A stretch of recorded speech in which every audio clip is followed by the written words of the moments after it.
Good morning, everybody. How y'all doing this morning? Today we're going to be reading The Last Call. Alright, let's go ahead and start it off. Alright, after serving his country for 2 decades as a helicopter pilot, James returns home to serve his community as a teacher. But he missed helicopters, so he took a job flying medical evacuations for a local hospital. He flew until late in his life. Now it was time to say goodbye Now it was time to say goodbye to him, as friends, family, and uniformed co-workers stood vigil at the cemetery. Our colleague called in one last mission over the radio. Soon, the distinctive sound of rotors beating the air could be heard. A helicopter circled over the memorial garden, hovered briefly to pay its respects, then headed back to the hospital.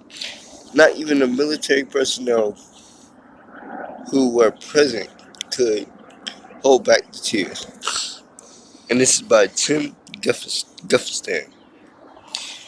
When King, oh yeah, when King Saul and his son Jonathan were killed in battle, David wore an elegy, e- elegy for the ages called the Lament of the Bow.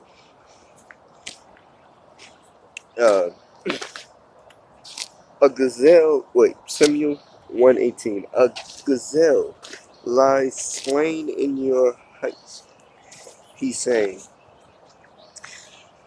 how the mighty have fallen. Verse 19. Jonathan was David's closest friend and brother in arms. And although David and Saul had been enemies, David honored them both. Weep for Saul, he wrote. I grieve for you, Jonathan, my brother. Even the biggest goodbyes are also difficult.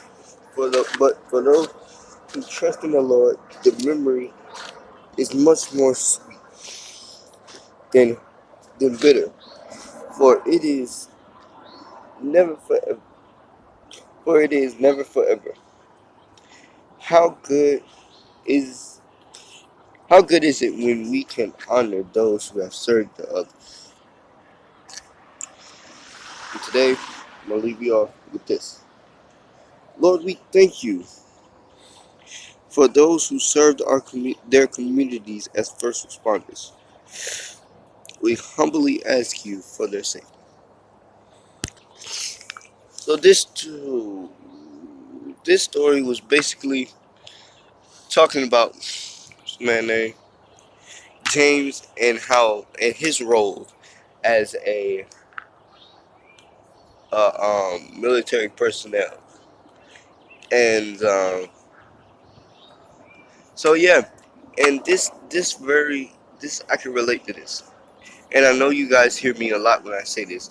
Hey, I relate to this, I relate to that, but I actually relate to this because of my auntie. My auntie was in the military, and thank God she made it out alive.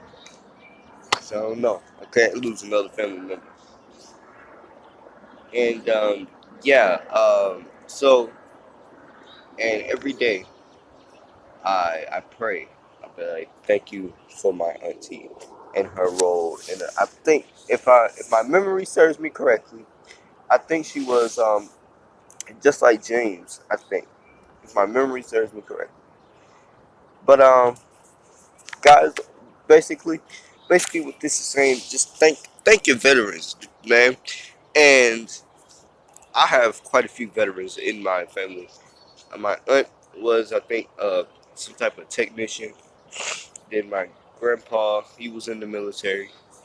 So, guys, thank those veterans. When you see a veteran, thank them because they served your country.